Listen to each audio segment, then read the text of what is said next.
Welcome to Coaches Weekly. I'm CJ Sellner, here with head softball coach Sarah O'Malley Fisher. Coach, a 9-0 trip. Everybody's buzzing around campus. It's got to feel good to come back like that.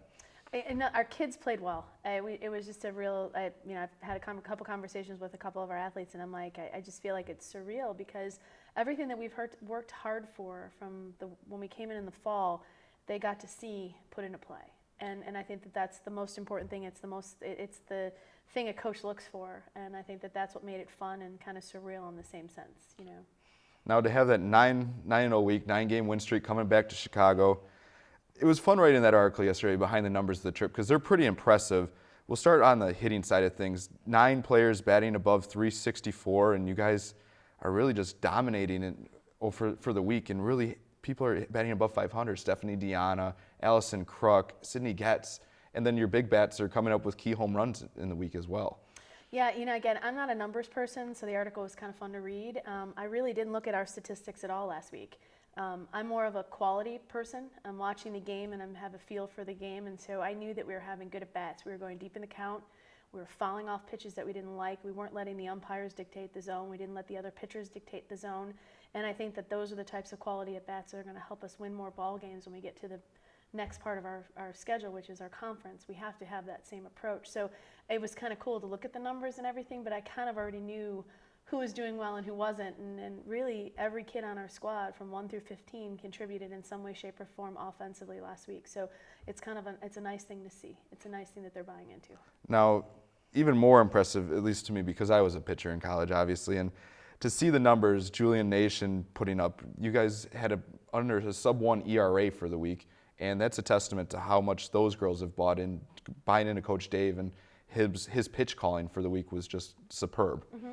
Yeah, the girls worked really hard. We have a pitching coach that comes in and works with us every other week as well. So she's working on those fundamentals of making sure we hit our spots. And Dave did a great job of learning what our pitchers threw best and trying to find weaknesses in the hitters. And the girls just were able to do it. And that goes a lot to our catchers too, and Emily Owens and Sydney Getz. They had a great week last week too. They learned how to frame the strike zone. They were working with each pitcher, and we mixed it up. And we've got a staff. So we've got 5 pitchers that we can throw at any time, and for them to be able to juggle them and see a different pitcher almost every 3 innings, it's pretty impressive on their part. So working with Dave and staying on the same page was great. So I'm extremely proud of the entire staff. I think our seniors have done a great job of leading that, and Megan Johnson and Alicia Slaughter did a fantastic job in the off season, just showing our younger pitchers, what it takes to work through adversity, injuries, or work through when pitches aren't working, ask questions, work hard in the weight room, and I think that kind of paid off last week. So we'll talk a little bit more about those seniors. Now, those seniors really stepped up this week. Alicia, especially, the Cougar Female Athlete of the Week, obviously, for her 2-0 effort with the save. That Wesleyan game, she gutted and grinded that one out for you guys. And then in that Judson game, Allie Bohat and Megan Johnson with the big go-ahead home runs that proved to be the differences. Mm-hmm. I can't say enough about the 3 of them. Again, from the moment we came back in the fall, they have just been excited to play. And I think we take for granted that because, there'll be an end to something that comes eventually, and they're not focused on that. They're focused on the here and now, and they're focused on playing. And I think we have them in a great spot mentally, physically, emotionally. I think we're in a good spot with those 3. So I can't talk enough about the 3 of them. Now we get to not see you guys for a while. It's unfortunate. Correct. Coming back now before you guys take on North Central on March 31st. It's going to be a balance, I feel like, for you because you have such a high coming in to keep that kind of momentum building with no games coming up for so long. But obviously, once they step out on the Cougar softball field on the 31st, they're going to be ready to go, regardless against North Central. But how do you balance a practice schedule to keep everybody ready to go and not kind of lose what this week built for everybody?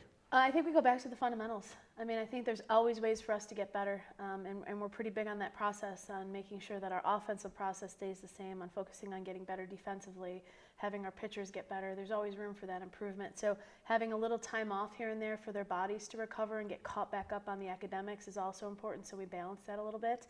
But I just think going back to the fundamentals and making sure that we continue to build on our process and that they keep making that greater individual commitment to what we're doing and that they focus on as a group, as a team, understanding what they've done, but the past is there for us to get better for the future. And I think we have to keep working on that so that as a group we continue to play for each other and we get focused for that second half. I mean, our first weekend out, we faced the 2 top teams in our conference, and Benedictine and Aurora, and we're ready to go. We just have to get ready. We have to keep focusing on those fundamentals to make sure we are ready for that first pitch.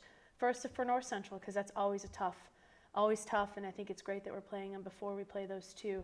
But, you know, Benedictine has fantastic hitters. They have great pitching staff, and Aurora's the same way. I mean, Aurora went undefeated in our conference last year. So they have a lot that they're coming back with as well. They didn't graduate too many. So we've got to come out ready to go. And I think by our process and the fundamentals, that'll happen. Now, taking the numbers away, because you don't like the numbers, obviously, and we talk about you guys playing very well. I thought in general you take away the numbers and you just say, wow, these girls played very well. They were focused all week long. And now what can you take away from that? Obviously, as a coach, you can always find something. What did you learn about your team this week to get ready for the rest of the season? I think we had a discussion before we left for spring break about finding ways to care about making yourself better so that you play for the other 14 people on the team. And I think that as the week went on, you could kind of see that. You know, we were making plays. We made the routine plays, but then we were close on a couple of spectacular plays. And I think they had each other's backs, and they were constantly talking with each other. They were constantly picking each other up. And you really didn't see too many of those kids, whether they struggled or not, hang their heads in any way, shape, or form. So I think it's going back to, you know, we talk about making a greater individual commitment, but it's about caring enough about what you're doing individually so that you play for the other teammates that are on your team. And I think if we keep focusing on that, and that's kind of what I got, I think what I've learned the most about that is I think that this group can do that. And I think they're pretty cohesive in that, and I think they're going to enjoy it and have fun. And when they're smiling and having fun and cheering, and even I know they get annoying at times, they're in the game and they're enjoying the game. And there's a game within the game, and if we can keep that game within the game fun, then I think we can do great things.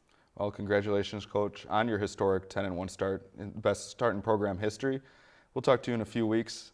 Cougars 10-1 after and on a 9-game win streak after the Florida trip. Look forward to talking to Coach Sarah O'Malley Fisher in a few weeks after that big weekend with North Central, Benedictine, and Aurora at home.